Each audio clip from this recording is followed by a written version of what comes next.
Morning again. I hope all of you found some time to rest and recharge over the past few days as we now pivot from winter term to the second semester, intent on getting this second half of the year off to a great start. I imagine that many of you, like me, didn't get all that much rest during what turned out to be yet another extraordinary win for the New England Patriots on Sunday. Yep, that's worth cheering for. I attended the game and have to confess that on my way out of Gillette Stadium, after the team had earned its 10th Lamar Hunt Trophy for winning the American Football Conference for a record 10th time, 9 in the 24 years I have been a season ticket holder, I felt sort of bad for the vastly outnumbered and completely demoralized Jacksonville Jaguar fans that I passed. I mean, the Jaguars have never won the American Football Conference. They've never been to the Super Bowl. And their players and fans seem so sad. One could argue that the Patriots' unprecedented success isn't fair. But I got over that pretty quickly. And I'm now on to the Eagles in Super Bowl 52. I suspect we have some Eagles fans in the chapel this morning, like maybe 3. I know that Mr. Hischler is one of them, and I'm pretty sure that Isaac Eberle is another. Anyone else? If so, I worry for all of you, but do wish you the very best over the next 12 days and am open to creative wagers should you dare bet against Bill Belichick and Tom Brady. Well, in my view, our school has had a far better first half to the year than the Patriots had on Sunday against the Jaguars. I certainly hope that the second half and finish to our year approaches the incredible finish to Sunday's game in Foxborough. That would be something.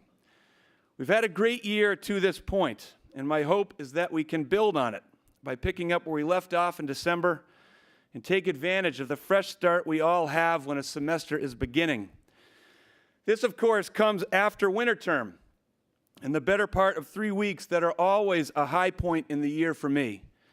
The 7th edition of winter term was a lot of fun, and I so enjoyed time with Mr. Fahey, Ms. Binder, and our terrific group of 12 students contemplating war's complexity from so many angles. Well, I am really excited about what is still to come in the 2017-2018 school year. I enjoy the mode we create for ourselves during winter term and hope that all of you did as well. I will definitely miss the time, the people, and thinking about weighty questions together. It was not an easy thing to let go on Friday night. I'm going to miss it. Yet here we are now, poised to move forward into what remains of the winter, and then a spring full of culmination and celebration and moments that will matter a great deal to us. School's mission seeks to provide the most meaningful educational experience our students will have in their lives.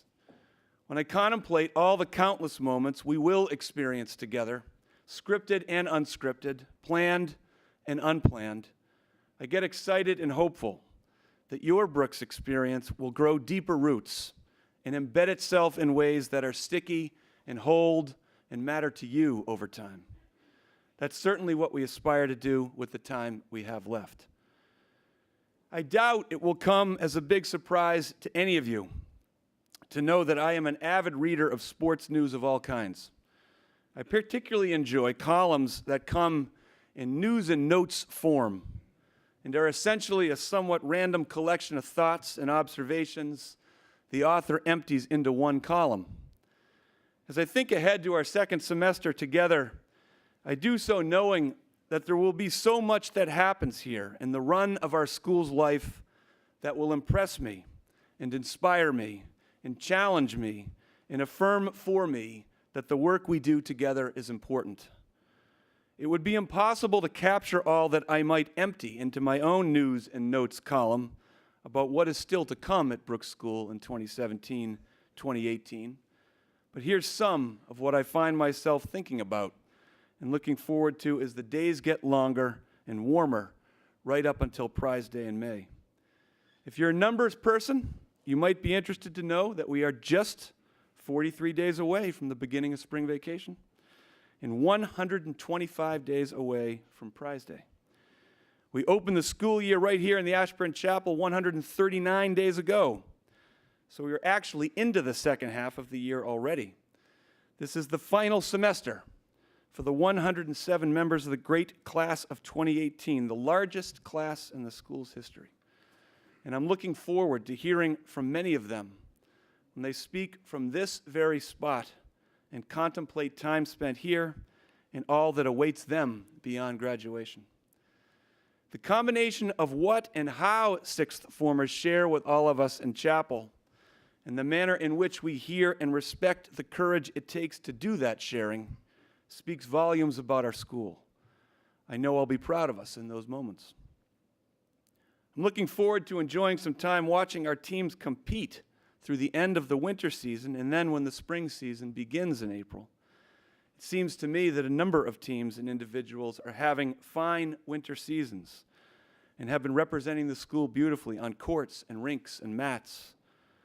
I'm particularly interested in my next conversation with Coach McVeigh when I ask him how things are looking for the team's next game. It will go something like this. Me. Hi, John. Who are you playing on Saturday? Coach McVeigh. We are playing Superstar Academy. Me. How are they? Coach McVeigh. Oh my, you have no idea. They have a point guard who is basically on his way to being the next Magic Johnson. The center is 6'11" and reminds me of Anthony Davis, and they have the #1 recruit in the whole country coming off their bench. Me.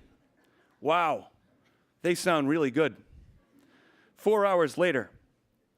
Me. Hi, John. How'd the game go? Coach McVeigh. We won. Me. What was the score? Coach McVeigh.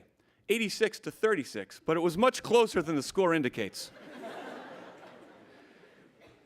He actually sounds a bit like Bill Belichick during his weekday press conferences, with the exception that he's a much, much nicer guy. I don't know exactly where our boys' basketball team's various winning streaks currently sit, but the numbers are big. Yet it is their work ethic and humility that I most appreciate about them. And that is what I am most looking forward to seeing and sensing as we compete against other schools in all sports and at all levels through the balance of the year. Play hard and be humble. I'm looking forward to giving a head of school holiday or two before the year comes to a close. I have to say that I absolutely love doing it. It is incredibly fun.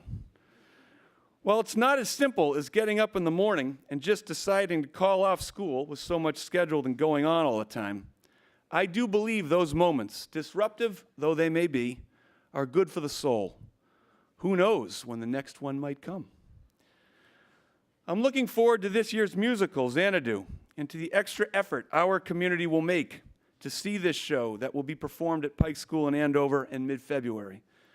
While we wait for the completion of what will be a spectacular Center for the Arts, I think about the ways in which our artists have found space and time and the wherewithal to make do with what we have in the moment and produce some exceptional work and experiences for all of us to enjoy.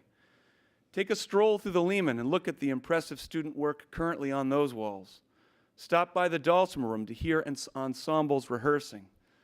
There's more to come, and all of this work deserves our attention. I'm looking forward to Saturday night open houses in our home that are still to come, and all comparable moments we have in our life together where we slow down and enjoy one another's company. It was Mrs. H who introduced the Jimmy's Pizza calzone wrinkle to these open houses, and the stampede that comes for them is a sight to behold. There are more on the way. I'm looking forward to one more, and only one more, really quintessential winter storm that does no harm to the power or our ability to have school, but does blanket the campus with the sort of beautiful snow that usually leaves me feeling that there is no more picturesque place to live and work than Brooks School. I hope the class of 2018 takes a mental snapshot of that moment when it comes. I'm looking forward to Unity Day in late March and to having another opportunity to consider poverty and socioeconomic difference in ways that move us and illuminate injustices and inequities that are all around us. As Kip Bordelon pointed out on Martin Luther King Day, empathy is a good start. How we extend and act upon our increased sense of what it is like to wear another's shoes is the real test. I'm looking forward to our Cum Laude Society induction ceremony later in the year and the time we make to appreciate scholarship and academic achievement at Brooks. As you know, we spend most of our time in and preparing for class, students and teachers alike. That's why we're here, to honor students who work so hard, achieve so much, and draw so clearly from teachers who have inspired them as Brooks School at its very best. Similarly, I know I will enjoy our Kippy Little Day service later in the year when we do what we do as well as anything at Brooks. Remember those who mattered to us and moved us and made a difference in our lives. We are immersed in a school that remembers well, and this service each year underlines that for me in a powerful way. It might be a stretch to say that I am really looking forward to the prom, but I am looking forward to seeing all who attend and have so much fun. I've been to a lot of Brooks School proms at this point, and I'm not sure where the group will be headed this year, but I am sure it will be a good time. And of course, I will look forward to our lawn ceremony and prize day in late May, when the snow and cold are a distant memory and the campus is in spectacular bloom with color everywhere. There will be so much to celebrate with this class of 2018, which has so much that it will still do and offer and share to enrich the school before they go. I am closing in on a milestone birthday, and I'm also now into the second half of my 10th year in this role as head of school here at Brooks. And the combination of the two has perhaps led me to reflect a bit more on my station in life than I have at earlier points. What I think I know is that as time moves along, I yearn more and more for ways in which to slow myself down and be in the moment. I'm not so good at pulling this off and suspect that I have a lot of company in this regard.